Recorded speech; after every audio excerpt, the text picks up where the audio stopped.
reason it's so scary when you get it going at first and when you end is because it feels like the thing's going to snap and you're going to tumble into the brambles.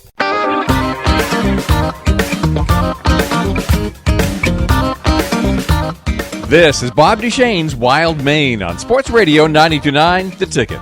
Today is one of those shows you wish you could do over and over.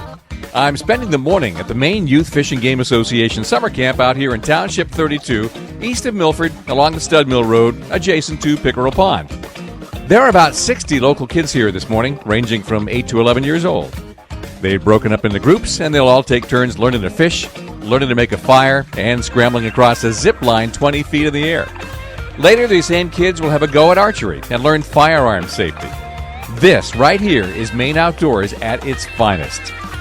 Today's show is brought to you by Van Raymond Outfitters, Hammond Lumber, O'Neill's Power Equipment, Old Town Trading Post, Dysarts, EBS, and Napa Auto Parts.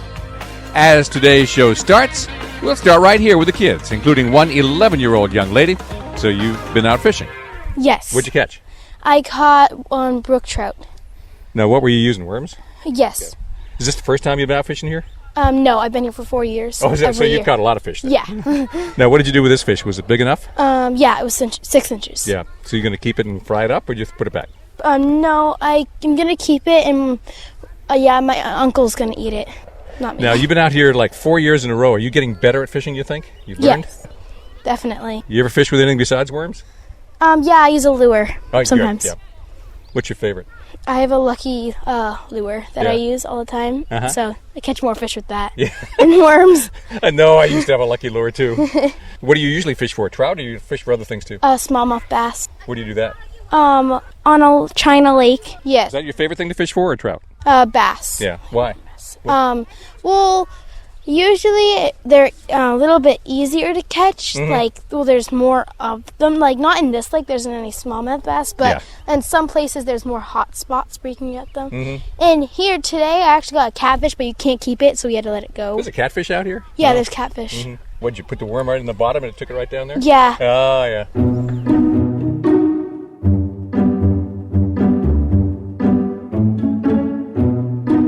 14 years ago, there was nothing here. This spot was on the Stud Mill Road, just beyond the old airstrip, about 3 miles from where the county road intersects in Milford. A conversation started as the new century dawned that Maine kids were not learning about the outdoors and Maine traditions as much as they did through most of the last century. Some local folks decided to change that. Matt Redding is now on the board of directors. It's a busy day here today, Matt. It sure is. Yep, this is one of the weeks of the 3 weeks that we offered summer camp this year. Mm-hmm. And the first 2 weeks are for 8 to 11-year-old kids, and we capped it at 60. So we had 60 kids here 2 weeks ago. We took the 4th of July week off. Mm-hmm. We're here again with the 8 to 11-year-olds, and we have 60 kids today. And next week will be the older group, the 12 to 15, where they do another 5-day, but it also involves 2 nights of overnight camping. I wonder how many residents of the greater Bangor area actually know where this is. I don't know. What a venture a guess. 5%? Do you think 5% Yeah. of local residents even know? Yeah, we've exploded in the past couple of years for getting the word out with the Yeah. use of social media and just the word of mouth for the kids. It used to be just local kids coming here for summer camp, Mm-hmm. where the most we had for the first year was like 32 kids, Mm-hmm. 1 week, and now we're at 120 kids for 2 weeks, just the younger age, and we're turning people away. So Yeah, it's you definitely closed it getting out there. early. We did, yeah. Every year the applications get, I guess, released at the Sportsman Show, Mm-hmm. and it's first come, first serve. That's how it's always been, and that's how we're keeping it. And you have to really be on your toes to get the application in, and it filled up very fast this year, very fast. Now, this is just a day thing, so It is. the parents have to bring the kids out. Yep, bus leaves the Milford School at 7:30 in the morning, and it Mm-hmm. drops them off at 4:30 in the afternoon. Mm-hmm. Kids bring a lunch, and we have volunteer presenters that come out that range from anywhere to teach them about boating safety. If you flip a boat, how to right it and get Mm-hmm. back in it. We have archery. Today we have low ropes course where the kids are suspended in the air and they traverse across a rope, which is great. A lot of them have never done that. Uh-huh. We have firearm safety. They'll shoot 22s at our range. We have Hooked on Fishing, Not on Drugs state program that comes out, teaches them about fishing. And, of course, this pond is stocked with brook trout from the state of Maine. Yep. And they catch some good ones out of here. Yeah, Vanessa was showing me one earlier that had just been caught, and they were going to clean it and Yep. probably, fry it up? Yeah. The first week of camp, it was overcast. There was some weather moving in, and I've never seen the trout bite like they did that day. We ran out of worms, actually. No. It was a good day for fishing. Yep. All right, well, we're standing outside of the building right now. There's a nice building behind us, and then around the grounds, you've got the pond, which is Pickerel Pond just below, which is stocked with brook trout. Got a tent over there where some of the activities are taking place. You've got a rope course over there. Chris Matson, who's the Milford Fire Chief, is actually doing a fire safety, That's right. Chris volunteered his day to come out and teach the 4 groups. The kids are broken up into 4 groups of 15.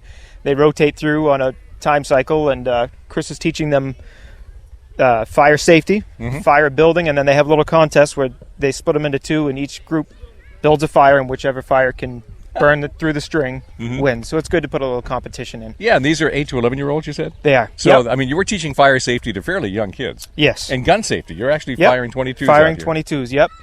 Certified through the state of Maine. Instructor comes out, and they do a course, a day course just on firearm safety, and then they do the shooting.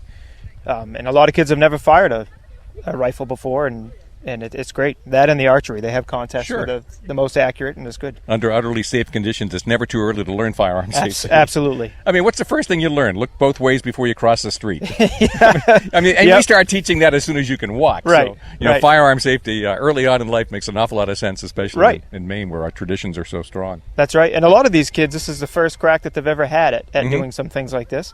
And some of them are seasoned veterans. They can teach me a thing or two. We have a very wide variety of experience levels here. Boy, once I learned about the fun of shooting, you could never get me out of the woods. Oh, yeah.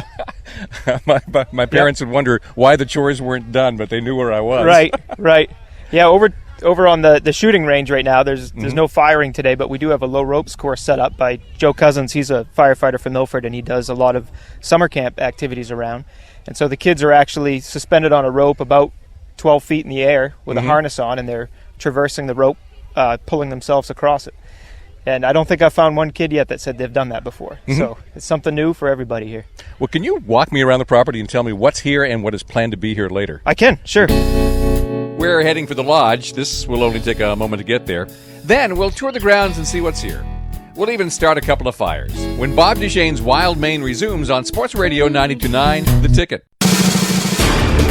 Welcome back to Bob Duchesne's Wild Maine on Sports Radio 92.9 The Ticket. Today's show is coming to you from the Maine Youth Fish and Game Association. Do you even know where this is? I'm wandering the grounds with Matt Redding, who is on the board of directors. We were speculating earlier that many local folks have no idea that this is out here on the Stud Mill Road east of Milford. But its supporters sure do. Lots of local support has made this possible. And you're just into a new capital campaign, Matt. We just finished up our building expansion, which we more than doubled the size of the building, which was much needed. When we have big events like this, we like to have an area where everybody can get in if weather moves in. We do our family ice fishing days, and that's where the food is. So that's where you're going to find most of the people. But we still have a lot to do. We have a garage that we want to build for our I don't even know the number of canoes and kayaks that we have here, but there's a lot out on the lake right now. Yeah, and those are all. I mean, Old Town Canoe has been such a big supporter of this for. Well, talk about local. I mean, when I look at the board of directors, it's all just neighbors. It is. People. Yeah, it is. Family members, neighbors. People with different skills that come in and they volunteer their time. The board of directors is we meet once a month, and that's in between the events that we might have going on here, and we hash out what needs to be done and planning work days and. Creating new bylaws, because this is always changing. Where we're finding more and more people are coming here are kind of I don't want to say our scope is changing, but we have to adjust to the number of people that are coming. Well, it's almost growing pains to some extent. Yeah, it is. Success will do that to you. And that's the thing. All of our board directors are volunteers. We all have full-time jobs, so trying to schedule everybody to come together on one day is an art in itself. So a lot of guys will pop in during the week and do projects here and there. Now, we've stepped inside what do you call it, lodge? The lodge, yep. The lodge, okay. Yep. And it's mostly an open space, which means you can do large events in here with plenty of seating capacity. Yep, exactly. What is your seating capacity? I don't even know. Well, I mean, we get the fire chief outside. We can we haven't had it assessed for seating capacity yet, but we've had it pretty full. Yeah. But the new addition, which is called the Thornton Family Meeting Room, in memory of Tommy Thornton, who was a big proponent of of this club out here. And so we finished that up, and like I said, it doubled the size. It got people in here. And so now not only do we just have the events that we put on, but the local ROTC will come out for a weekend. Durgo Search and Rescue comes out. A lot of the military and outdoor clubs come out and use our facility just because it is close, but it's just far enough away, so you're in the woods. We have National Guard that They train out here. They do, on the old airstrip. Yeah. So our facility, it sits on 15.8 acres that was donated by an international paper to the state. So we're on state land, but it's Maine Youth Fishing Game Association, Chapter 1. We're the first one ever done. That's a mouthful. Do you have a short-term name, a nickname for it? MYFGA, right. or MIFGA. So you say MIFGA? Yes. Okay, good. Yep. Because I don't want to spend this whole radio show saying the entire name. It's quite the long website address also. This show will be over before we know it. Yeah. So we have, the footprint that we're on right now for the 15 acres, we still have a lot of room that we can expand, which we want to, especially the shooting range, which is the overhang part of it has become ill, I guess you could say. And half of it fell down during a windstorm. We have the other half, which is kind of listing to the left a little bit. But we're through grant processes we're applying, and we hope to get a new shooting range and expand it, make it friendly for archery and rifle. And that gets used the most, I think, by the public. Yeah. If you come out here any day of the week, you're going to find people shooting out there. And if not there, then down the road. Yeah, exactly. Gravel pits all over the area here. Yeah, you got it. All right. So any plans for doing anything new with this building, or are you really looking at new buildings going forward? Well, new with this building, we're kind of, I guess the new basement part would be our next project, where we just need to organize things, and we're going to build a room just for our summer camp director. So her name's Vanessa Koch. She can keep all of her stuff locked up, organized the way she wants it. And right now we kind of have things here and there, not really organized. Yeah. And but the new building is the next step would be the new garage, which we want to build. Well, I was going to say, when I look around, what you're really maybe lacking is storage capacity. Exactly. Yeah. And we with our new basement, we can put the canoes and kayaks down there, but then we haul them out every day to make room for a classroom. So it's 2 steps forward and 3 steps back with it. Somebody gets a lot of exercise every day. Yeah, we do. Yeah. This is big enough to do a bean supper in here. Do you actually have a kitchen? We do, yeah. Come on around the corner. We actually, for the family fishing day that we do, it used to be one day a year. Last year we tried two days, one in January, one in February. And the January one was actually quite warm. The February one, when we got out here in the morning, it was 17 below. So that was our one cold day during the winter. The propane augers actually wouldn't even run. It was so cold. But yeah, the kitchen, we just finished up some additions in the kitchen with other sinks. As you can see, the floor is half done. But the kitchen itself, everything's gas stove, gas fridge. We have a generator that runs the whole building. Yeah. A lot of local vendors provided materials and equipment and building supplies to get this done. They sure did. You want to tip your hat at anybody? Yeah. Well, I don't know if I want to single one out because if I forget somebody, it goes. But the local building suppliers, the local civic groups, the Rotary came in on several occasions. They said, hey, we want to help you. What can we do? And they came in and they did all the V-match on the walls. Oh, cool. And it's something that would have taken us months of trying to get everybody together to do it. And they came out for their meeting. We fed them.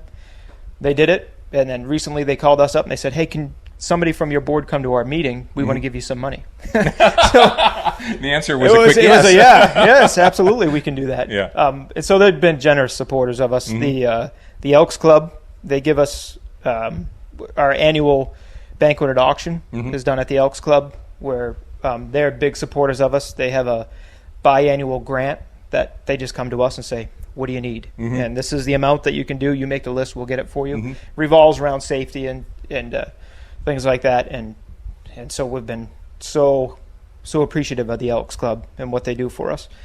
The original building, which we're standing in now, that has a kitchen and a small meeting room, that the where it looks like the log, the true log cabin style, all that material was donated to us.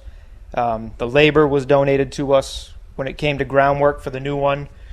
The construction company, everything was donated, and it was really eye-opening of what is local in your community and what people believe in. They still believe in the teaching the youth Yeah. the art of the woods and fishing and everything, and they really want to support it. And because we were missing that for a bit. Exactly. I mean, we had a tradition of doing sporting clubs, fishing game clubs, associations for a while, and that sort of disappeared a bit in the 70s and 80s. Yeah. And then about 14 years ago, this idea comes back. Yeah. And it was this is our 9th year of summer camp, so next year will be a big year for us. But the original founding fathers of, which we call them, the original board of directors, which got this thing off the ground, was just such an undertaking. And we got like Secretary of State Matt Dunlap. He's still a member of the board. He was one of the founding fathers of it. A very big leader in the founding fathers of it. Dave Georgia, Maine Great. Dave Georgia. Oh yeah, he put a lot of heart and soul in this from the beginning. Yeah, absolutely. And we get a turnover of board directors. A lot of them come through when their kids are involved, and then they step aside and let other people take over that they have children coming up through. Well, because your dad. My dad, yeah, absolutely. Yeah, my dad was a board director, and he stepped off. I got on the board, but my dad is still heavily involved. He's an executive officer, so anything that's planned out here, scheduled for use, goes through my father. And so he does a lot on his own time, volunteering, opening it up, running keys out, checking on things. Yeah, and nobody has any idea how time-consuming that is until you've actually done it. Absolutely. Yeah. Absolutely. It's a lot of time on people. And, our board meetings are filled with what need to be done. And not so much of what have been done. Yeah. And it's good, though. We always come together. We always put on amazing events out here. We're just looking to do more and more and expand our participation with other adults, not just the youth out here, the parents, the family of the people. And so reaching out, social media, Facebook has really grown, and letting people know we're out here. We have a new program called Constant Contacts, which you can go to our website at www.maineyouthfishinggame.org. And on the lower left, you can click on the button that says receive our email, or our newsletter.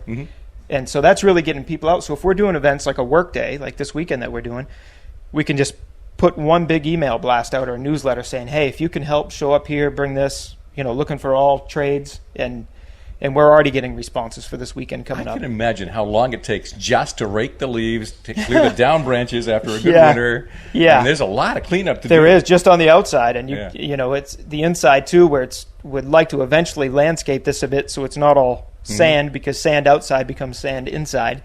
And there's a lot of cleaning to be done. That is unavoidable. Yeah. But it's great. Like on Fridays of the summer camp, we do a barbecue for the kids that came to camp and their family members. And that's a big undertaking itself. You're cooking for 170, 180 people, and it's a whirlwind. But we get the people out here, and they put in the effort, and we get it done right. Do you have your own outdoor grills, or do you? We do. We have a large stainless steel one that's a charcoal grill. We're still in the kitchen. Let's step back outside. Yeah, let's do it. I'll follow you. We're attached by 2 microphones, so what choice do you have? like talking about donors, Old Town Canoe right there. Those 2 tables are full of brand new life jackets. That Old Town Canoe said, we're kind of changing our style. We're not really selling these anymore. Do you have any use for them? We said, yes, we do. You bet. So, brand new extra sport life jackets.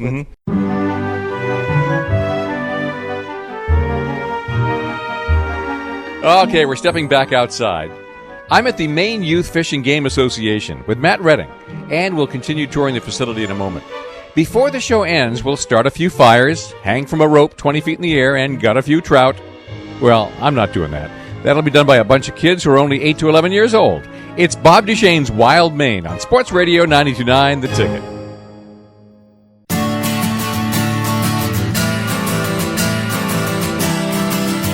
This is Bob Duchesne's Wild Maine on Sports Radio 92.9 The Ticket. I'm in the woods today with about 60 local children.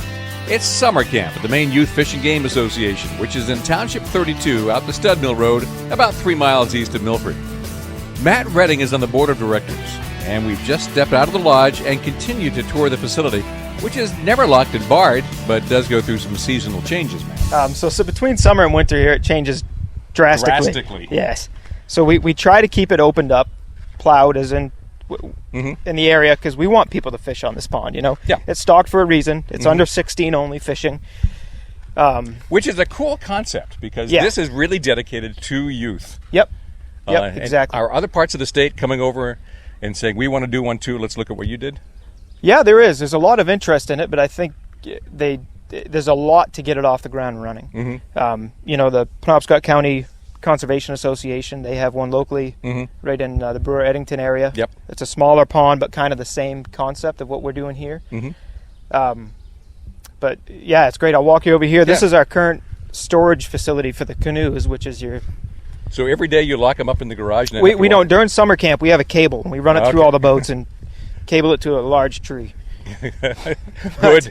The good thing about being noticed so much by people out here, knowing the area, that that everybody's keeping an eye on it for us. Yeah. Knock on wood, we've never had a problem with coming here and finding the place broken into, or somebody tried to burn it, or anything like that. Well, I don't even want to know if you have any cameras up watching the place or where they are. Oh, but I see one now.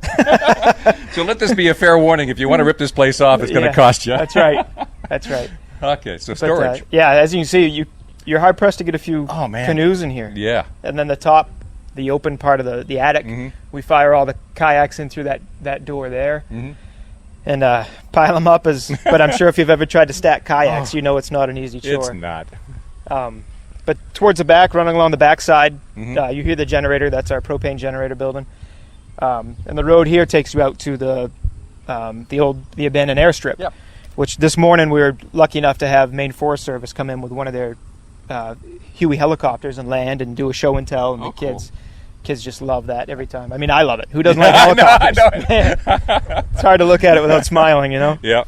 But so it's quiet time for the youth right now. It is. It's in between rotation right now. So what they'll do is they get here. The bus gets here about 8 o'clock. I'll take you up to the Adirondacks to show you. But each group has an Adirondack. They stow all their gear and their food. They go through the first rotation, then they take like a 15-minute snack break, and they go through the next one, then it's lunch, and then, the third and fourth one are kind of the same thing. So we have a picnic pavilion that we have now walked over to. Yes. This is available anytime someone wants to come to picnic here, or is it only It is, for events? Yeah. Wow. Yeah, no, the gate's never closed with this. The only time we might close it is if we have people trying to come in and target practice when we have camps going on. And some people, most people, you don't have to tell them that they can't do it. Some people, you have to tell them you probably shouldn't do that right now. Maybe not the best time. Maybe not the best time, exactly. But we do a lot of our outdoor classes here with the firearm safety is usually done out here. It's a great place, even if it's raining. You can still keep classes going in here, as well as the basement. The basement is our kind of secondary gathering place if the weather's bad, or today if you need a cool place. I've come to visit you on a good day. It's about 80, 81 degrees. It's brilliant sun. Almost no black flies, just a few deer flies. What did you do to the bugs? Because I don't know, because when I rolled in here at 7:30 this morning, that was a different story. But it was I think the amount of DEET that are on all the kids have made kind of like a bubble here. But the horse flies and deer flies are the biggest thing around here, because they really don't care if you have any DEET on or not. But the mosquitoes and black flies are kept at bay. But yeah, what a gorgeous day. The first week we had it was nice. We had one day of rain, which, like I said, we had a classroom upstairs, a classroom downstairs, one out here, which we call the pole barn, and the other group was under the canopy tent over there. So it was... Dude, no problem handling 60 kids under those circumstances. Not at all. Well, let's obviously this is where Chris Mattson has been working on his demonstrations and safety and the competition. So what Chris is doing, he's volunteering his day to come out, and he goes over the classroom part of fire safety, and then at the end they each get to build a little fire ring out of what they can find on the ground, which here it's half-inch size rocks, 1-inch size rocks. They make a ring. And Chris has nailed 2 hardwood posts on each side of the ring, and we tie a string about 18 inches, 2 feet above the fire. The kids get to construct a fire, which they think will burn the string the fastest, using newspaper and kindling wood. And Chris teaches them, the 3 methods: a lean-to, or TP, or a log cabin style fire. And they come together and they choose their way. And whatever groups, at the same time, one person lights each fire, and whatever group's fire burns through the string fastest wins. Stop right there. Let's take a look. I should mention that when I was in the first grade, I had a fascination with fire. I played with matches. I would even swipe them occasionally. I had several books in my pocket when apparently a few of them rubbed together. I remember my pocket flaring up and my uncle quickly smacking out the flames. I wasn't hurt, but from that day forward, I no longer played with matches. The kids are assembled, and Milford Fire Chief Chris Mattson is explaining a few things. All right. For you guys that don't know me, my name's Chris Mattson. I'm the fire chief in Milford. We're going to talk a little bit about some fire safety today, outdoor fire safety, and then we're going to talk a little bit about how to build a fire when you're out camping or out with your parents at camp or home having a bonfire or something like that. What is fire?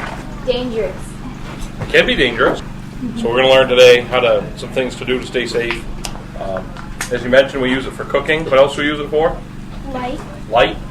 Getting warm. So light, cooking, warmth, fun, right? Yes. Sitting around a fire is kind of relaxing, Yeah. right? But we need to make sure that we're using it safely. What are some things we need to remember when we're picking out a spot for a fire?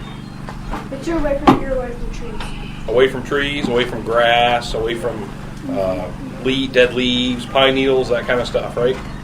What else? What else do we need to remember? What kind of clothes are we going to wear when we're working around a fire, starting a fire? Definitely not nice clothes. Not nice clothes? Yeah, that's probably a good idea. Do we want to wear something that has like really long sleeves on it? No. Right.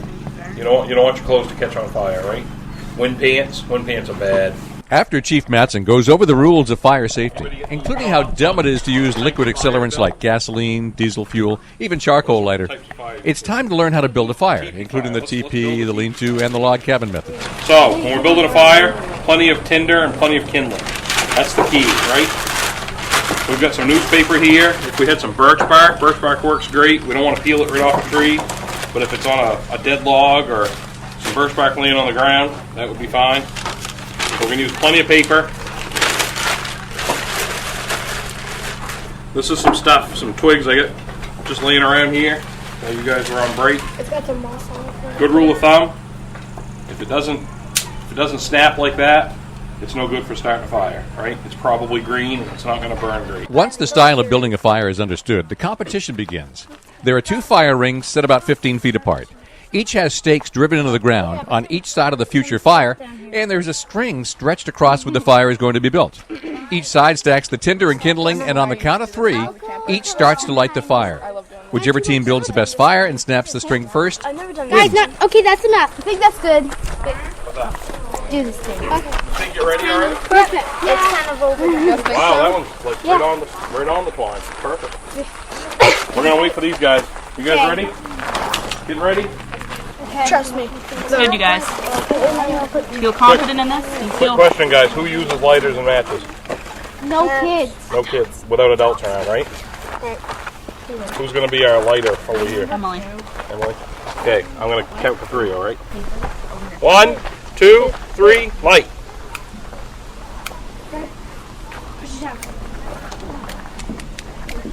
Our lighter isn't working. Oh, stop flame. Just windy. I tested them. One problem. Although Chris tested both lighters before competition began, one lighter now refuses to I light. hear a lot of clicking. Oh, there it goes. We win. Well, that was quick. Nice fire, guys. Really burn. Let's just let it keep burning. Let it go. One fire is burned through its string before the other is even lit. One of the great things about children this age is that there's no such thing as unfairness in this competition. If the lighter didn't work in one fire, that's just the way it goes. When it did get started, it smoldered more than the other. It would have lost anyway, and the kids learned a good lesson about using enough tinder and kindling. We'll leave this behind, and Matt Redding and I will wander over to the ropes course next as Bob Duchesne's Wild Maine continues on Sports Radio 92.9 The Ticket. It's Sports Radio 92.9 The Ticket. I'm Bob Duchesne. This is Bob Duchesne's Wild Maine, and I'm with Matt Redding at the Maine Youth Fish and Game Association way out in the woods east of Milford. We finished up with fire. Now we're going to watch some 8-year-olds strap onto a zip line way up in the air and try to haul their way to the other side of a big pit. Matt? This is the first year we've done a ropes course. We've always wanted to do something, put up a zip line, something. It's a lot of liability when it comes to doing things like that. Oh, then you know. So, I've done a zip line at my house, but I'm not going to do it for other people's kids, So Joe Cousins, who, like I said before, he's a Milford firefighter. That's how we got in touch with him. I am too, so I kind of begged for his resources to come out. Mm-hmm. Luckily, he had this week off. So what Joe has done, I guess it's a little more than 12 feet up in the air, but Yeah. he suspended a rope, anchored it off to 2 trees. It looks closer to like 18 to 20. Yeah, it is. I mean, not even LeBron James could dunk over that. Yeah.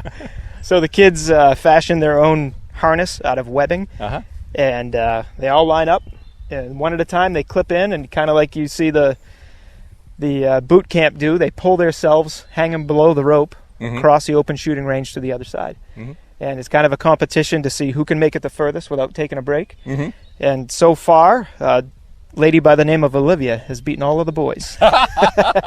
Yeah. Excellent. Yeah, so they love it. I mean, they're hanging from there, and they just can't believe they're 20 feet off the ground, hanging upside down, and don't have to worry about anything. Okay. Well, let's stop right there and ask an expert. My name is Andrew C. Koch. All right, Andrew, what did you learn? Did you do the rope thing yet? Yes, I have. Oh, yeah? How many times? Once. Just the once? Yeah, because that's kind of all. That's kind of all the much we can do. Is that the first time you've ever done a rope like that? No, I've done zip lines before. Yeah. But not. This isn't a zip line where you get to ride across. This you have to pull yourself across. No, that one's fun. Yeah. And how far up were you? Like 20 feet? About. Did you get worried about falling off at all? As soon as I got on, yes, but when I got off, still yes, but right in the middle of the entire pit, it's just perfectly fine. The reason it's so scary when you get it going at first and when you end is because it feels like the thing's going to snap and you're going to tumble into the brambles. Well, you're belted up there pretty good, though, aren't you? Yeah, those ropes can hold about 5,000 pounds each. Really?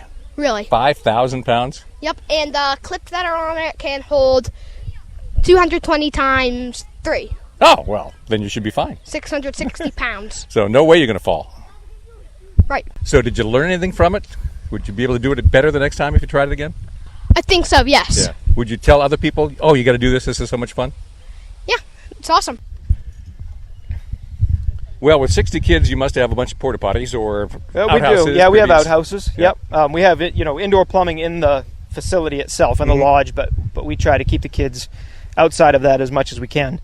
Get the whole camping experience, Yeah. It occurs to me that probably over the years I owe you at least a roll of toilet paper. 'Cause there's no other place out in this area. No, there isn't. To go take a dump. No, you're right. So I bet a lot of other sportsmen come by here too. Yeah. So as we walk by this big canopy tent, General Rental's always been good to us when it comes to, we rent this every year, and they always give us a good deal on it. Till finally we said, hey, how about we just buy it off you?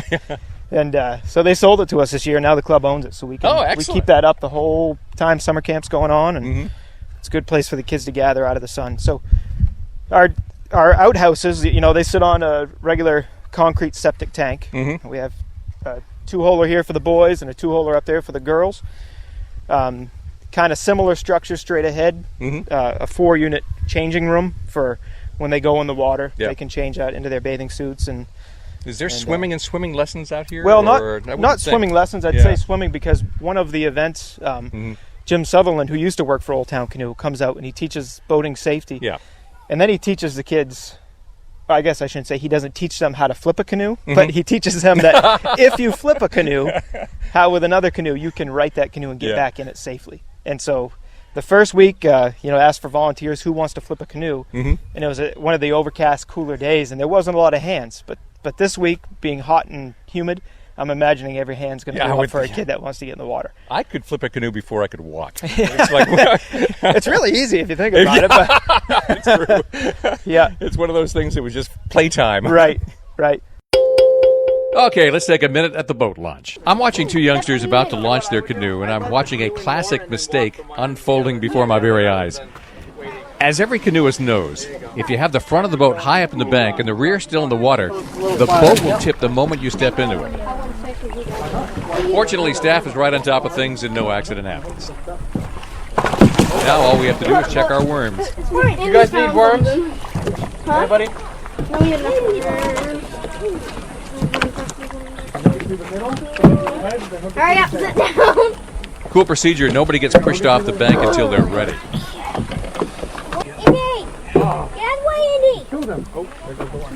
Dead worm? Probably. Yeah, I have a dead worm on my hook. Both paddlers have to signal thumbs up. Okay, you ready? Yep. Thumbs up. 1 thumb, 2 thumbs. Good.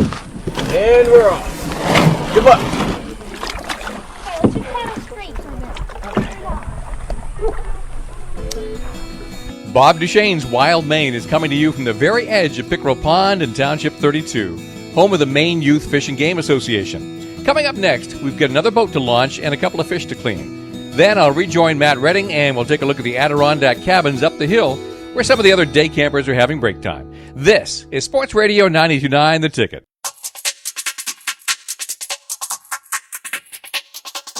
You're listening to Sports Radio 92.9 The Ticket. This is Bob Duchesne's Wild Maine, and I'm at the Maine Youth Fish and Game Association in Township 32 out on Pickerel Pond east of Milford. It's summer camp. The kids are learning outdoor skills that will stay with them their entire lives. I'll rejoin Matt Redding for an explanation in just a few minutes, but I'm down at the water's edge, and we've got one more canoe to launch after we make sure the worm is properly on the hook. Yeah, I've gone through him 3 times. He's not getting off that hook. This camp is for kids 8 to 11 years old, so let's call this part of the show Worm Management. There you go. Now again, I wouldn't cast. If you guys cast, you're more likely to get them tangled and therefore less likely to catch a fish. So what you want to do is you want to drop it, let it sink, and then eventually you'll see the line curl a little bit. That means it's on the bottom. You just reel it in a couple times and you wait. Keep your rod nice and flat and you'll feel it when you catch a fish. Alright, so Max, you're going to go in the front, and I'll... Alright, well this is the front, so whoever's in the back wants to get in first. Okay. That time when you're most likely to have a canoe mishap, when you're getting in and out. Careful. That's why you always want to secure your hook when you're not using it. Yeah. You alright? Yeah. Cool. Let me know when you're ready, bud. Got it. 2 thumbs up and I'll let you go. 1 thumb from you. Just got to get my hook. Yep. Go ahead and hop in. I'll give you a push off. Awesome. Alright, look out, Indy. There you are. Good luck, guys. Ethan has caught 2 brook trout. Are you going to eat them? Yes. Do you use worms to catch them? Yes. Now, is that the first fish you've caught here? Yes, it is. All right, tell me, how did you catch them? Well, I let the line go down to the bottom and then reeled it up a little bit and then let it sit for a couple minutes and then felt that I had one, so I pulled it up and I had one. How'd you know? Was it tugging on the line? Yep. So was that was your first one? Was it bigger than the second or smaller? It was smaller. So how'd you get the second one? I did the same thing, let the line down and reeled it up a little bit, and then I felt that I had one tugging on it, and then I reeled it up and I had a fish on it. Now, have you ever fished for anything else before? Yeah. Yeah, what else do you fish for? Bass, perch, Yeah, where do you do that? pushaw. Oh, yeah. Yeah, I live on Pushaw. You do? Yeah, I do. Now, you ever come out here in the winter and do some ice fishing? No, I haven't yet. But you gonna? Yep. Excellent. So what are you going to do with the 2 fish you caught? Eat them, take them home, cook them up, and eat them. Well, first we got to clean them, and the sink is right next to the propane generator. You take the knife here, you stick it right in this hole here. The thing is, the fish are really slippery, so you're gonna go all the way up. How would you like it if he was doing that to you? Well, it's a good thing he's dead, so he can't talk back to me. And you're gonna go all the way up. Hey, I won't go back. You want to take the guts out? Sure. All right, you go, Ethan. Do you know how to do it? Nope. Okay, so we gotta go right in here, pull all the guts out, grab them up by here. So you're gonna hide You behind me. gotta cut right there. This is the part that you can do easily. So I want you to take your thumb, dig right up there. Take all of that out, okay? What is that? It's the bloodline, the main bloodline. Like the bones and all the Do you nerves. only eat the skin? No, you eat the meat on the inside. That's Why would you want to kill the poor thing? He's so cute. It's already dead. Now you guys paying attention? You guys paying attention on what she's doing here? Okay, you ready? Do this again. Right up in there. That's Jim Redding. He's one of the founding fathers. Did you guys see the yellow stuff? The small little yellow stuff that was inside this fish? It's a female fish. Those are eggs. Oh, you mean all those? Yep, those are eggs. This is a male fish. Can I show you something? Can I show you something? It's what it makes it easier. Once you get it up to here, you can hold the fish like this and run the knife all the way up through here. Then see what opens up here? You can get the rest of the stuff all out, and then you can take your thumb and go down through it and clean it that way. Can I clean it? Can I clean that one? Yeah. Oh, Okay, get out of there, bug. the fish are clean, and while the kids go on a mid-morning break, I can rejoin Matt Redding, Jim Redding's son, and we can complete our walk of the grounds. This morning's show is coming to you from summer camp at the Maine Youth Fish and Game Association. So, back to Matt. So, all the kids are up at their Adirondacks. Now we can go up there now, or we can wait till they leave, or it's totally up to you. All right. Go up right now. All right. After all, this is about the kids. That's right. It's pretty impressive to see a vision that really is not that old, only about 14 years old. Yeah, exactly. Come together this well. Yeah. Yeah, it's really surprised us of how much it's grown, especially in the past 2 or 3 years. Mm-hmm. Just to know that as much as we hate to turn kids away from summer camp, that we have to, just because there's so many interested in it. And we had enough that we could add it the third week, but the problem was you just don't have that much time to get things organized for that additional week. So plus there's the volunteer time it takes, because as you point out, everybody's got jobs. Exactly. You know, my father, he's retired. He's out here every day helping out on his own, and I work a shift where I work 24 hours on, I have 48 hours off, so my 2 days I get to come out and do it, and I want to do it, you know, it's good stuff. So the Adirondacks, each group, like I said, there's 4 groups, they all get assigned an Adirondack, which is kind of like their house for the week, where they keep their backpacks and their lunches. I've actually never stepped up here before, so this is cool. A lot of people don't know this is here, because you can't see it from the parking lot. Exactly. But it is used a lot during the summer, for people that know about it, obviously. But, you know, it's a constant repair during the summer, like you see the screen. Yeah. It's kind of like at home. I tell the kids, don't push on the screen, push on the frame. And how's that work for you? Yeah, about like this. Right. Yeah. So we come up when they're out of here, and when the kids are down on the range and stuff, and we tidy up, fix the screens. Like I said, this weekend for the work day, the 3 Adirondacks that have stairs are going to have 4x8 decks put on them with stairs, because right now they have to open the door towards them as they go up the stairs, and it's kind of like a bottleneck. So we have some funding left over that we're going to construct those and make it more user-friendly. Now, could you ever do people sleeping in them? Yeah. People come up and sleep in them. They do. Okay. Yep. Yep. And generally, you're supposed to schedule it through my father, Jim. Yeah. Just so we know when people are out here. Are people listening to me?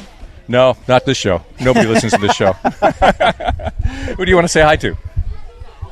Hi, people of the earth. People of the earth. As you can see, though, for the overnight accommodations, we have a fire ring up here. It's the same rules that apply anywhere in the state for outdoor fires. Permits and certain fire dangers. You can't get permits, but this is Township 32, so the Maine Forest Service is the entity that you'd call to get a fire permit for out here. Where is the Milford line? The Milford line, when you take a right on the Studmill Road, it's only about 100 yards down there. Yeah, okay. And then you're in Hancock County. All right, yeah. Fire protection and EMS protection is the fire is covered by Milford. They come out for this, and Old Town will send ambulances up this way. Okay. So it's beautiful up here, and then the pines and the shade and everything. Oh yeah, the shade. Yeah. All right. Yeah, it's lovely. But we're in the process of making a nature trail all the way around the pond. There's a path there now, but we just want to kind of improve it and put little stops and kiosks in to show different things and the aquatic life in the pond and everything. Are there things you would do with the older kids that you wouldn't do with this 8 to 11-year-old group? Yeah, there is. When there's more of the shooting part, and more of the all just 22s, or you use other firearms? No, just 22s here, and the archery part of it too. But we're doing small fires with the kids. Well, the big kids, they build a fire and they cook in the fire, and they cook all their suppers during the overnight stays. They cook their own trout? They do. They can. Excellent. Yeah. All right. Yep, absolutely. And it's a totally different event with the older kids, because it is at overnight. So you're for 48 hours. You're here with them, and they're away from their normal comforts of home. And a lot of them haven't done that. Part of this summer camp is there's no electronics allowed. So no cell phones, no iPods, anything. If you found one that is confiscated and given back to you at the end of the day. I'm sure you can get a cell phone to go out here. Yeah, barely. You lose it over the hill, I can tell you that. So a lot of the kids aren't used to having that. Yeah. And it's amazing. Come day 2, they're day 1 they're like, geez, I really wish I could play a game on my Xbox or whatever. And after that they realize how good they sleep at night. Meanwhile, their parents are home also sleeping well at night. Exactly. Yeah. But as far as that, there's a strict no bullying clause here that the kids themselves sign on the application, saying that I will not bully. If I do get caught bullying, it's an automatic expulsion. You're out. Okay. So luckily, we have not had trouble with that in the past couple of years. Well, the kids are heading back down the hill to resume their activities. Yep. I think what I'm going to do is go down and crash the party and have them teach me a few things. Okay. Actually, it's been many decades since I last put a worm on a hook. My thanks to Matt Redding for showing me around and to Vanessa Koch for making my visit possible today. We had her son Andrew on the air this morning, but Vanessa's in charge of 60 kids here today, and she has her hands full. Today's episode of Bob Duchesne's Wild Maine has been coming to you from summer camp at the Maine Youth Fish and Game Association out here on Pickerel Pond in Township 32. This show and all previous shows are up on the website at 929theticket.com. It is brought to you by Van Raymond Outfitters, Hammond Lumber, O'Neill's Power Equipment, Old Town Trading Post, Dysarts, EBS, and Napa Auto Parts. Join me next Saturday morning at 9 a.m. on Sports Radio 92.9 The Ticket.